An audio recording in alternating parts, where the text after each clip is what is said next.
A provocative and, well, somewhat frightening look into the lives of teenagers. Information that parents should hear about what your kids could be doing without your knowledge. So we want to warn you, some of this information that you're about to hear is graphic, so you may want younger children to leave the room right now, as our senior national correspondent Claire Shipman reports on a growing trend in teen sexuality. Claire? You know, Robin, so many of us look back on our teenage dates and remember being nervous about that goodnight kiss. Well, these days teens aren't nervous about that sort of thing at all because they've moved far beyond it, far earlier than their parents might expect, with some girls engaging in everything from oral sex to prostitution, literally before they reach their teens. They're typical teenage girls from good middle-class families, but to hear them speak will shock you.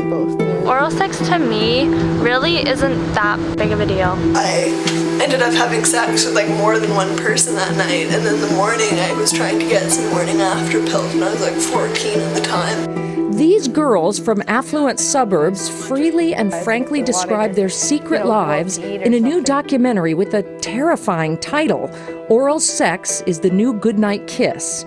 Canadian filmmaker Charlene Azam spent 4 years gaining their trust. Do you literally think oral sex has become as commonplace as kissing for teens? If you talk to teens, they'll tell you it's no big deal. In fact, recent statistics cite that more than half of American teenage girls between the ages of 15 and 19 have engaged in oral sex.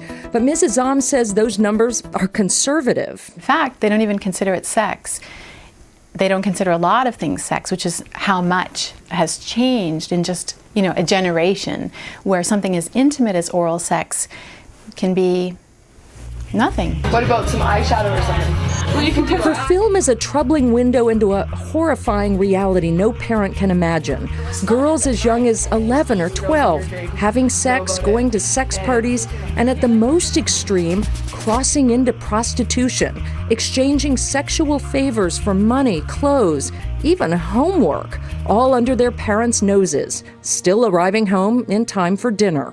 Parents don't want to know. They don't want to know. They don't want to know because they don't really know what to do. I mean, you might be prepared to learn that at 12 your daughter has had sex, but what are you supposed to do when your daughter has traded her virginity for $1,000 or a new bag? 5 minutes and I got $100, right? If I'm gonna sleep with one of them anyways because they're good looking, then why not get paid for it, right? Take off your shirt, I'll give you $20, or do a striptease up on the table, I'll give you $100. What girls do you think are most at risk? The prettiest girls from the most successful families. We are not talking about marginalized girls. I had a really good childhood. Like a really, really good childhood. Azam says this kind of prostitution, almost always out of sight, is going on in high schools and middle schools throughout the United States. We screened the documentary with a group of teens who said parents would be shocked at how common oral sex has become. Do you think it could be happening in your school? Probably.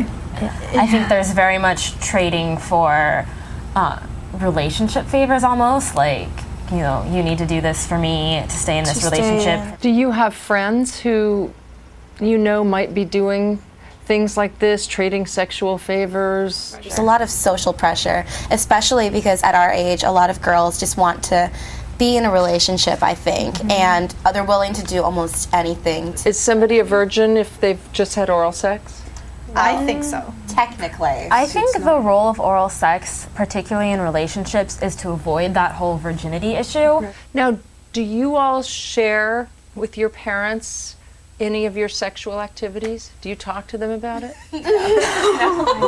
We're not looking for, this is my future husband. At our age, especially, I think all of us, both sexes, we have a lot of urges, I guess, that need to be taken care of. So if we need to resort to a casual thing, no strings attached, it's perfectly fine. A lot of girls are disappointed in love, and I think they believe that they can hook up the way guys do and not care, but unfortunately they do care.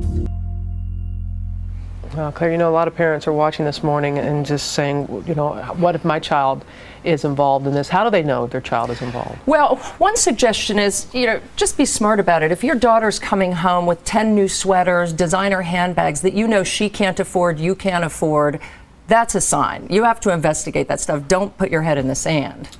And how can parents get ahead of this? It's a great question. A lot of the experts we talked with said you have to parent today, Robin, almost double time. Children have so many influences, the internet, videos that can't be controlled, that if you are not from an early age establishing good communication, rules, boundaries, and if you're not engaged constantly now with your children, they will be at risk. A tall task, but something that is so incredibly vital, and we're seeing that over and over again. Indeed. Claire, thank you so much for bringing this to us. We certainly do appreciate it. We want to know what you at home think, so please weigh in on our shout-out board at abcnews.com. We really would appreciate that.